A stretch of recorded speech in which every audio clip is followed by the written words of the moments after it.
What's going on YouTube? Welcome back to the channel and welcome back to another video. Today's video is going to be a little bit different. This is going to be more so episode 1 of a multi-part series. So if you guys have been following me on social media, specifically Instagram, you may have seen this car and you might recognize it. This is my buddy Kevin's car. Basically, it's a 2010 Le Mans Blue E92 M3 that he's been daily driving since he's owned the car.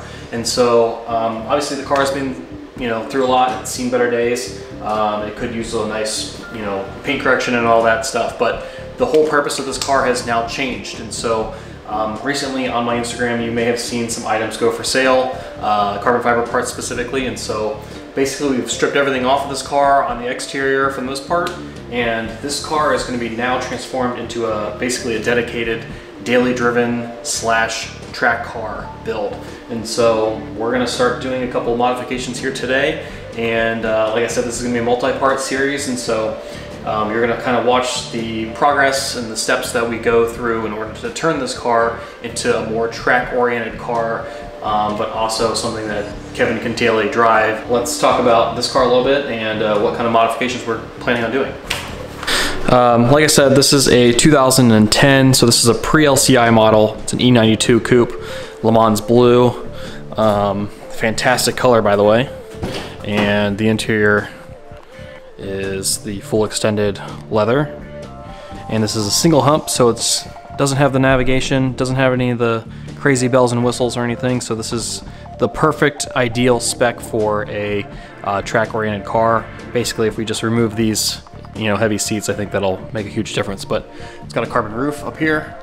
DCT car, so he's got some extended paddles on there from I&D. He's got a carbon fiber steering wheel piece here as well. The dash is wrapped in a carbon vinyl, which I actually did that a couple years ago. So there's that. The car does have some BMW performance parts on it. So this is the BMW Performance side grills here, and these are carbon mirror caps, which have also seen better days. The kidney grills up front are also BMW Performance, so that's more the the shiny black. We've got some vinyl wrapped hood grills here. I also did that as well for him.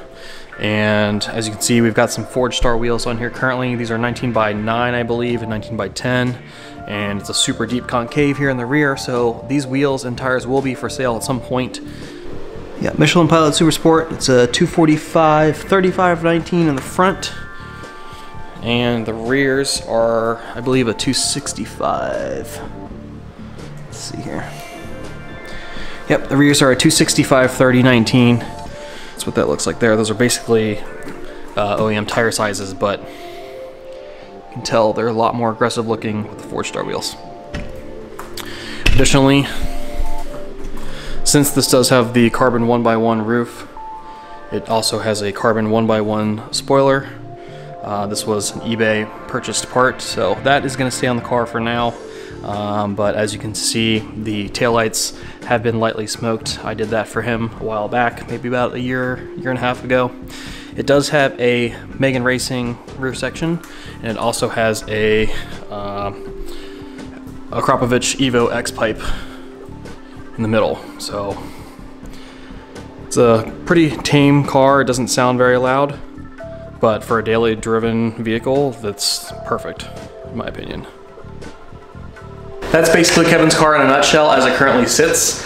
As I mentioned, the Forged Star wheels are 19 by 9, 19 by 10, I believe, and so those will be for sale at some point. If you guys are interested in purchasing those, please let me know. Send me a message on Instagram or comment below, or reach out to Kevin directly himself. But for now, those wheels are going to stay, but they will be pulled off at some point, and we're going to opt for some 18-inch wheels. I think something a little bit lighter, something a little bit more track-oriented will be better. And so we're going to do some 18-inch wheels, probably either some Apex Arc 8s, which are kind of played out. I know everyone's got those now, but super lightweight and affordable wheel for the track. So that one comes to mind, as well as Titan 7 wheels. So at some point, those will be put on the car. As I mentioned before, there was carbon pieces on here. There was a front lip, there was side skirt extensions, and a rear diffuser. All that has been pulled off the car, and Kevin plans to purchase a GT4 lip for the front and hopefully that one will have the actual ductwork, which will help direct some airflow. Additionally, I'm talking to him about maybe getting a GTS spoiler on the back just for some additional downforce. I think when you're doing aero, it's very important to not only do the rear, but also do the front as well. It all kind of ties in together. Same thing with a diffuser, and so at some point I think he's going to end up doing a Varus type diffuser, something that's a little bit larger and something that's more functional. I also do believe that he wants to change the exhaust setup, so the Megan Racing rear section will be for sale at some point. We need to figure out what we're going to do in terms of exhaust. He does have the Akrapovic Evo X pipe, which has high flow cats, but for a track build, I think that's going to be really, really nice, especially because it's a titanium piece, and it's going to keep the weight down, and whatever rear section we add onto that, it's going to sound really good. So I think the Acura will probably stay. I'm going to convince him to keep that.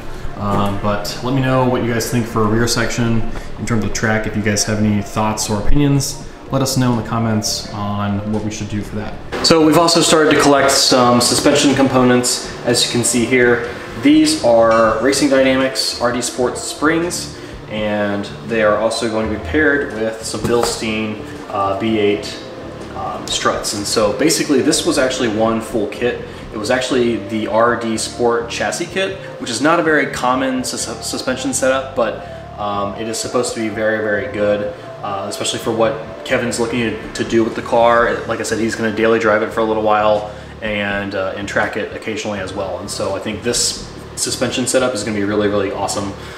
It is a used set, so at some point I think he's going to probably want to upgrade to coilovers, but for now I think this is a really, really good setup. And like I said, it's not a very common setup, but basically these are Bilstein B8 struts that have been revalved, and basically they were put into a kit with RD Sport springs, and so the combination of the two makes it really phenomenal.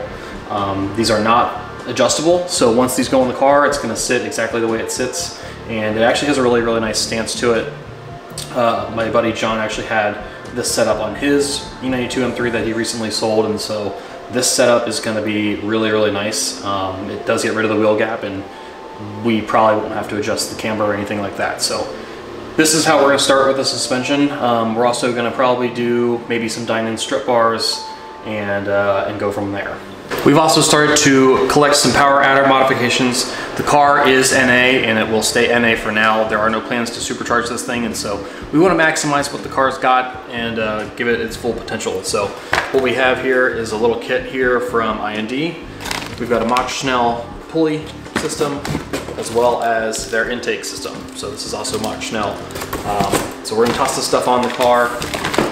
Additionally, the car does not have a tune on it yet. Ever since we put the X pipe on, it's had a check engine light, and so a tune is in the works, and it'll probably be BPM Sport or something of that nature. But we're gonna try to squeeze as much power out of this thing NA as we possibly can and see how it goes on the track. I think most track guys prefer an NA car over supercharged, so I actually think it's gonna work out pretty nicely.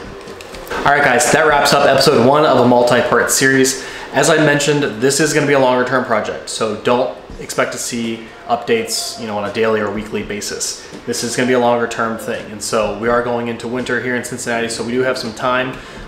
We are going to install the suspension components as well as the engine modifications that we have there, so be on the lookout for a couple install videos on those. Otherwise, this is a longer term project. I don't have any track experience, and neither does Kevin. And so if you guys have any comments, questions, concerns, or ideas for us, please let me know in the comments. Send me a message on Instagram, send Kevin a message on Instagram. We would love to hear from you guys. We don't have any experience, and so we want to hear what you guys have to say. This car is the perfect platform for a track setup, and so I think this is going to turn out to be a really fun project for us to do. Other than that, if you guys have any comments, questions, concerns, please let me know. Otherwise, we'll see you guys in the next video. Thanks for watching.